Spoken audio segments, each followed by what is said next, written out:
El entero comunidad de Muslim ya principia observa este día con el sagrado mes de Ramadán. Aunque no hay queda visible el luna na país durante el moon sighting anoche, pero ya puede según con este columbra na otro nación. A las 8 anoche, oficialmente declara que este día amo el principio del fasting entre mga hermano y hermana Muslim.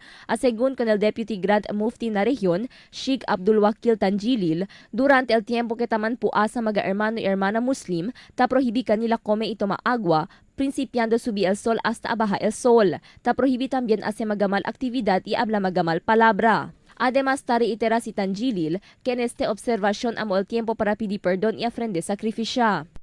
Ng araw, kahit kita lumalakad, kahit magsalita, we have to include sa worship.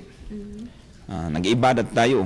Sa salita natin, pag-deal natin sa tao, lahat ng ibadat. Walang itong mawala. Hindi pwede ako hindi lang ako kumain, bawal lang pagkain sa akin, pero nagsalita ng mga masama, hindi pwede yun.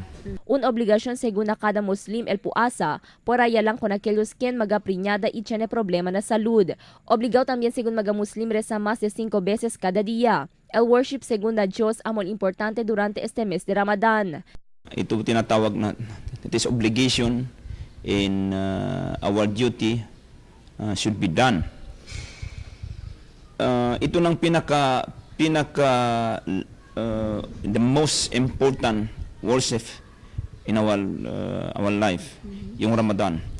El mes de Ramadan el observa adentro de un mes donde el termina este na primer semana na mes del Julio.